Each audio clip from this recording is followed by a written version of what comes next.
It's All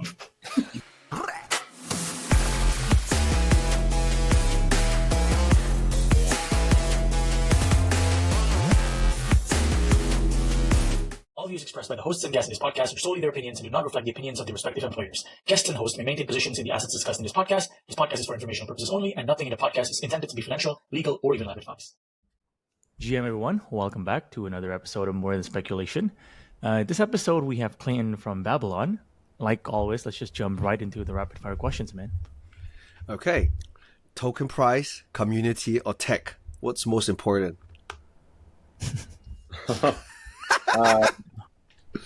I would say tech brings community and token price. Okay. But you definitely have to consider the other two when building the tech. Nice. Is restaking dead? I think restaking starts to get bundled with staking and DeFi as like a unified product offering, where like people just want to put their assets to work.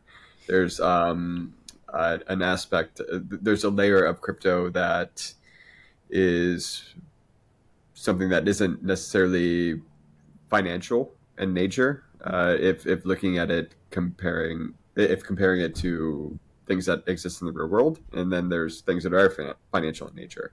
But I think you're going to see a lot more like vault solutions, like Beta and Concrete and those protocols working with LST issuers, packaging, the financial returns and the staking returns into one unified offering. Great answer, by the way. I think it's one of those things that I remember back in like 2022-ish, people were saying that like all DEX token are trash, all those kind of things. I feel like it's a bit like restaking right now. The product fundamental is strong. The PMF is actually strong as well. But people might have overpriced the token hype initially, and they are overreacting right now in general. But yeah, biggest reason to be bullish on Babylon right now. Our concentration of TVL that we have on the Bitcoin network today. I think around like 80% of Bitcoin network's total TVL is leveraging our staking layer in some way, shape, or form. So I think that's a good thing. What is actually your North Star metric? What's that? What's your North Star metric? Sorry, you broke up a bit. I think he was breaking out. Yeah, like I was just saying the North Star metrics that is most important for the protocol. North Star metric. Well, we've launched our staking layer. So as of April 24th, the staking layer is feature complete. So I think the North Star for the rest of the year is focusing on the demand side. So more users on our Babylon Genesis chain, more BTC activity in general happening on decentralized rails, and more people connecting to Bitcoin security, ultimately. Nice. Do you mind doing a short pitch on Babylon for the people who might not know at the moment? Yeah, so Babylon's a Bitcoin staking security and liquidity protocol by its design. So basically, we've created a staking layer that allows people to natively stake BTC without it leaving your wallet. And so there's no bridging or pegging at our staking design. Mm-hmm. But then also once that Bitcoin is staked, it can be represented in other places that offer more expressivity beyond the Bitcoin network. So that's a good word. We have our own layer 1 blockchain. We also are connecting other blockchains to these stake positions, offering security as well as liquidity benefits to people who participate on the protocol side.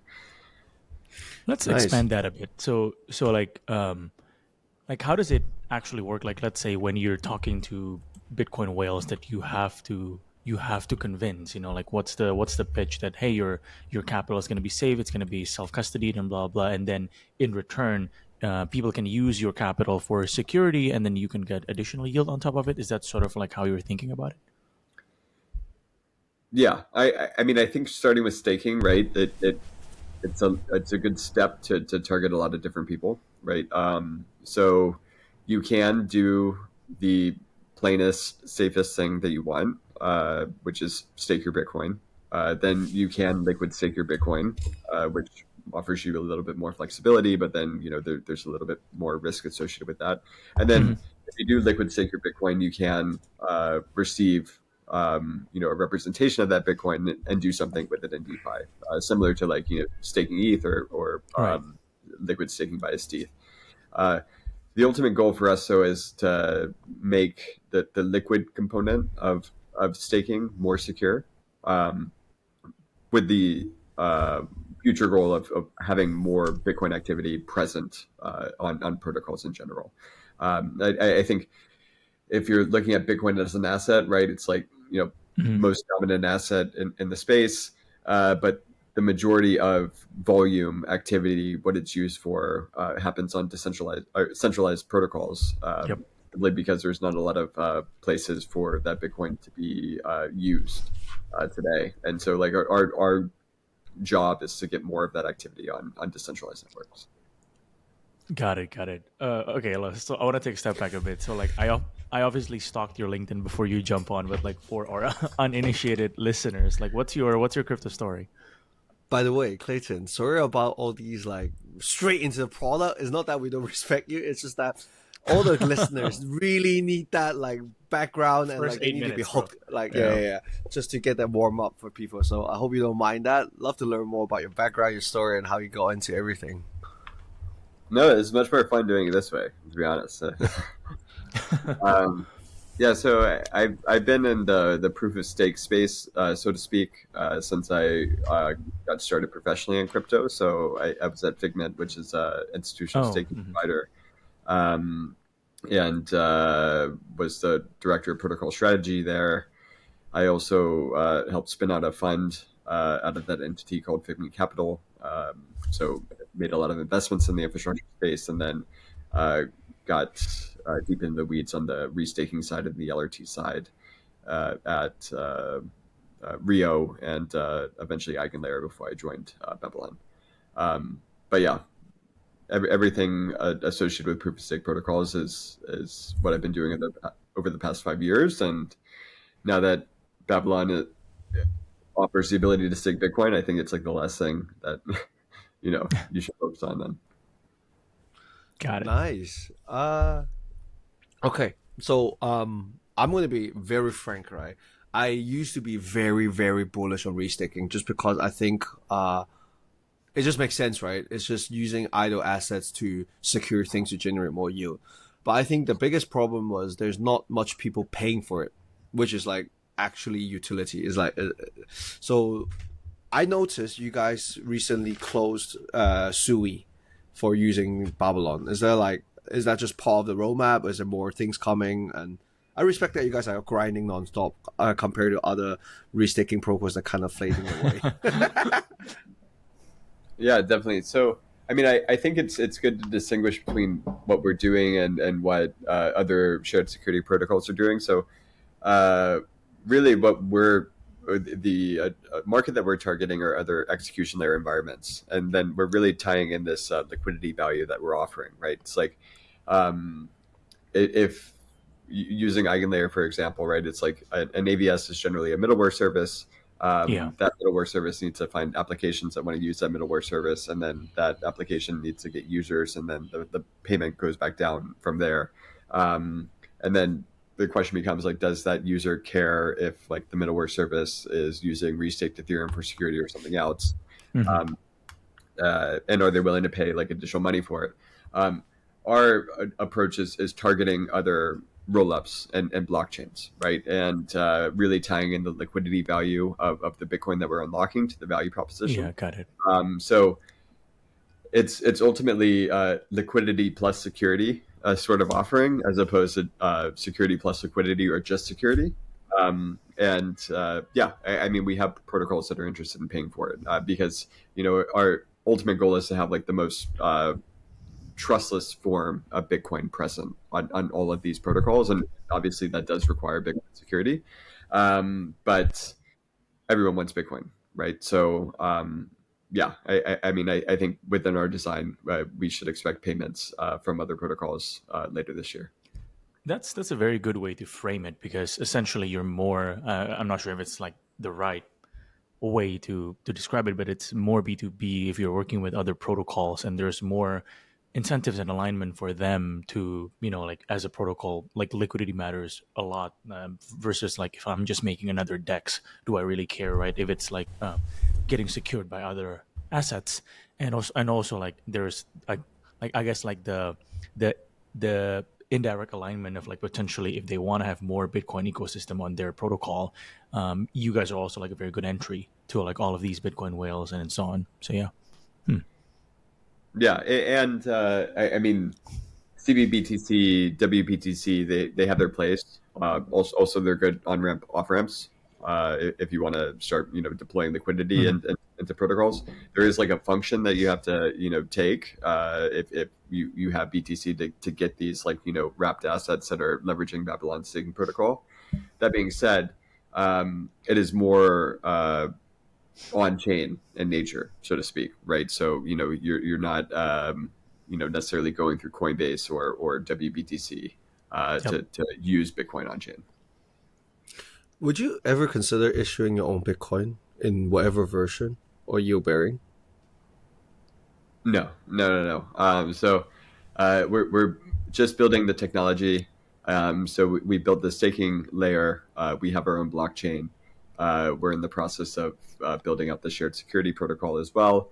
And in the future, we're going to be working towards building a trustless bridge for LST creation as well. I heard something about a regulation play about Babylon from words from the street. Word on the street is there's some regulation play. Is that something we can talk about here? Or am I just listening to random stuff? What do you mean regulation play? I don't know. I don't know. That's all I hear. Like there might be some regulation bullishness towards this, but I don't know.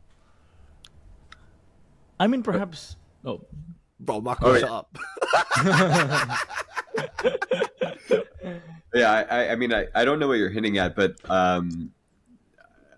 I think Bitcoin as an asset, right? It's the only asset that's been defined as a commodity asset. At least in the United States and other places when looking at cryptocurrencies. So I think that's beneficial, right? And so then like the scope of like who holds it like becomes much more extreme. You have like pension funds, you have like nation states, you have a lot of people that hold it like way over on the institutional side. So if that's what you mean by like regulatory play, I guess. I tried shoot. I tried to get some more out of it, but I guess I can't. No, but okay. No, but like, let me ask like a quick follow up on that. Because like I saw that you just like integrated with Anchorage, on the custodian, and they're like one of the few. I forgot what status they have, but like I know from the regulatory POV, they're like one of the most regulated custodians. So just a quick question: like, do you kind of foresee these like Bitcoin ETF or like products and so on, right? Because all of the product sponsors, all the product issuers, they have to compete with one another. Like otherwise, BlackRock is just going to eat their lunch. Do you think it's far fetched for like a US based Bitcoin product to have yield, but by working with protocols such as Babylon and like others, or is that something that is like currently being worked on? Yeah, I mean, it depends on the jurisdiction, but yeah, I would say every single ETF and ETP issuer is actively, exploring opportunities on the rewards generation side for any vehicle that they currently have. But yeah, I mean, depending on where you're issuing this ETF, you may need to create a new one or redefine what the ETF is to be able to do that with these assets that are coming in. I think protocols that have staking in place natively at the base layer for security, so like ETH, for example, or Solana, are likely going to be the first ones to get approved. I would say ETH first, but then after that, it does open up the door for just like reward generation through these vehicles in general, right? So like not just using it for security, but then also like, can I restake it, or can I leverage it in DeFi, things like that.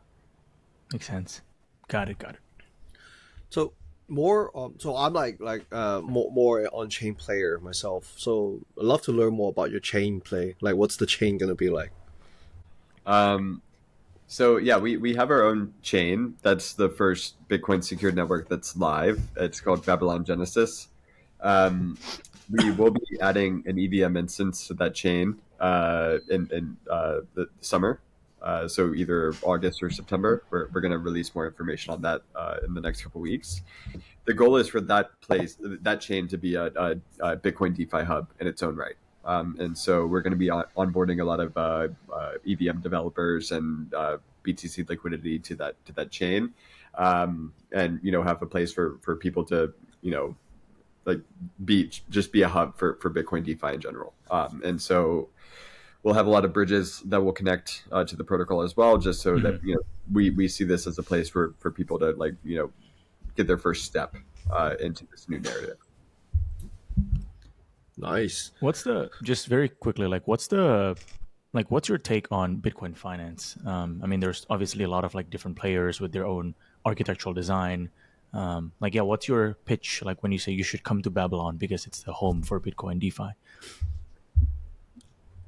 Well, we're actually consuming Bitcoin security right now, which is good. So, I mean, I think most ETH activity happens on Ethereum. Most Sol activity happens on Solana. I would envision the same thing for BTC if there is an option to consume Bitcoin security, and the Babylon Genesis chain is actively consuming it right now. We are paying Bitcoin stakers, but beyond that, I mean, it's people do want to put their assets to work. I mean, that's apparent for the 99 other top 100, coins in the industry, right? So why is Bitcoin different? I think store value, it's the king of store value assets for the space, and I think the Bitcoin network is the most robust. But that doesn't mean that there isn't a group of people that want to put their Bitcoin to work, right? And just looking at the addressable market of Bitcoin, right? Like even if 5% wanted to do something with their Bitcoin in DeFi, Right. that takes over the entire staking market cap of Ethereum, right? So, I mean, I think you only need a small sliver of Bitcoin holders that are active to participate for Bitcoin to become a dominant asset in DeFi in general. But so you've been around the POS space for a very long time. I have been as well on the other side of things. Do you think Bitcoin is the only thing that can do POS in some sense as an asset? I'm sure you went through with Figma, you went through the whole Cosmo phase, the whole other POS tokens, etc. Right? When Babylon, sorry, the question was very not structured well. So when I first I was attached because I'm a DeFi guy, and then when Bitcoin Fi came out, it makes a lot of sense just because everything you said earlier, right? Then when Babylon came out with the POS using Bitcoin, it makes the most sense for me because most POS network has a few fundamental problems. First is they need to use the token to POS, but the token is very volatile themselves, so I don't know what you're securing. Second bit is inflation affects it, but that's why I think Babylon made it work, right, by using Bitcoin as POS, but I feel like Babylon doesn't merge the Bitcoin Fi enough, just because they don't issue their own Bitcoin, or is how do you think we'll create the flywheel within the Babylon chain somehow to create more yield in some sense? A lot of different questions. Let me start with the latter. So, really, right? Our bet is that people do want to do stuff with Bitcoin on chain, right? I mean, if that ends up not being right, then we're wrong. But The flywheel is fairly simple, right? I mean, more BTC activity on chain leads to more fees being generated, which leads to more rewards being sent to Bitcoin stakers, which then in turn gets more Bitcoin stake, which then in turn increases activity, and like that's a pretty simple flywheel, right? Bitcoin as like a proof of stake asset. I don't think other proof of stake assets are wrong, but I think the interesting aspect of us turning BTC into a proof of stake asset is that you're leveraging security from an asset that isn't bound to any other consensus mechanism, right? So like we're not, if you're leveraging restaked ETH, right,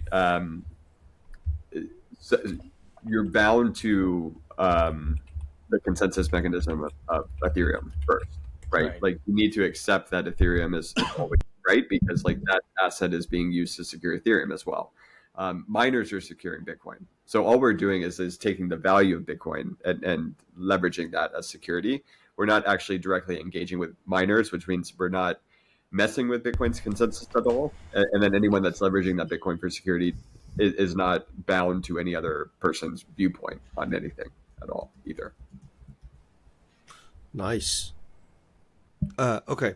So if I'm brand new to Babylon and it's my first time here, I only heard about this thing because from this podcast, what would you recommend me to do? What actionables are there to learn more about Babylon to start to get involved in the ecosystem?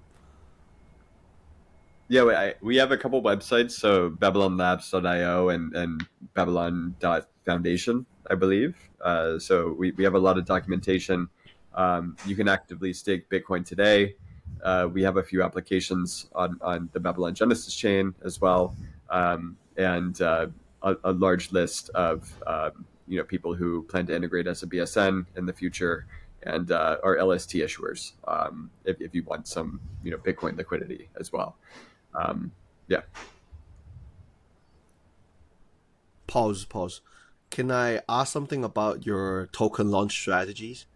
Because like I know you guys launched like at a lower valuation. I'm not sure is that too sensitive, or should I skip that part? I can't talk about a token. Oh, okay. Okay. I'm good on my end. Marco, do you have any more questions? If not, we'll shift to the last two questions. Let's see. Well, perhaps I'm just very curious because like a lot of people, it's not really like a criticism, but like a lot of people comments on like similar things, like where's the yield coming from? Like, is the yield high enough? Blah blah. What's your, I guess, how do you see Babylon compete with the new cohorts of Bitcoin protocols that are trying to offer more yield, right? So I'm just gonna name names like Yield Basis and a couple others are working to really own like the Bitcoin DeFi stack, right? Like, do you kind of foresee that you will work with all of them? Is it more of like symbiosis, or do you feel like, oh, you have to convince them to get to your chain? Like what's the thinking there in terms of yield? Because a lot of people have been saying that the yield on like Babylon is all right, but it's not like the most groundbreaking. Yeah, so I think what we're trying to build, right, is this baseline, quote unquote, like risk-free rate for Bitcoin. So we are the staking layer, and then that staking layer can be leveraged by other protocols to build on top of, right? So I mean, it's the same as like looking at the reward rate for staking ETH or staking Sol, and then going through a liquid staking token, and then doing something interesting with that on the DeFi layer. And so really, like, we want people to use our staking layer as much as possible, and it's the most widely adopted today. We account for like 80% of BTC's TVL right now, Bitcoin's TVL right now. We're integrated with a lot of custodians as well, and so we don't necessarily see ourselves as competing with folks on the yield side, just because we are a staking protocol. Um, Honestly, like, we just want some standardization in the Bitcoin ecosystem, right? I mean, if you're looking at the ease of use from like bridging ETH to like any roll up, it's fairly similar in design. Right. That's not the case for Bitcoin at all. And so if people do rally around something that allows for more Bitcoin to be proliferated into other ecosystems, we like to think that we're a solution for that. I think that's going to be beneficial for Bitcoin in general. Got it. Nice. All right. Okay. Do you have any questions for us? What's with the hat?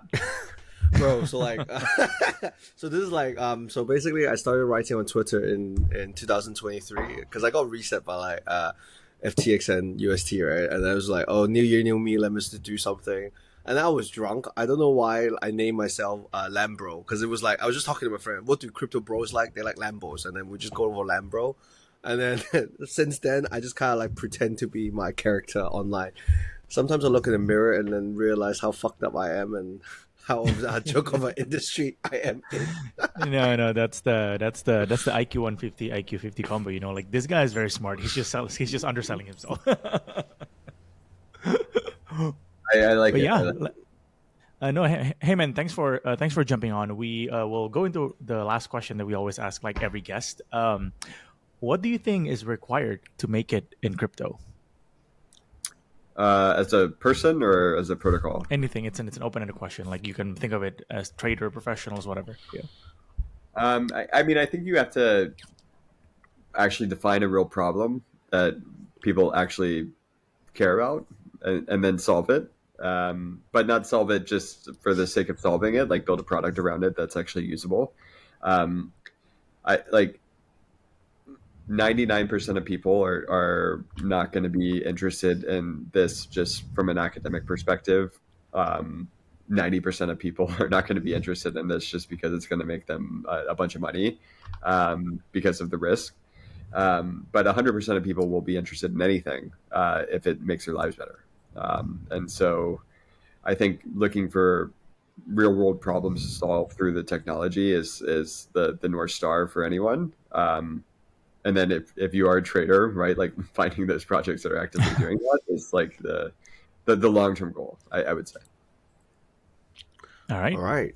Thank you. Well, that is it. Until next time, folks. You can check all the show notes on for all the details and all the websites about that. And like, where can they find you, Clayton? You can find me on Twitter. Menzel_Clayton is my handle. All right, then. Cheers. Cool. Thank you all.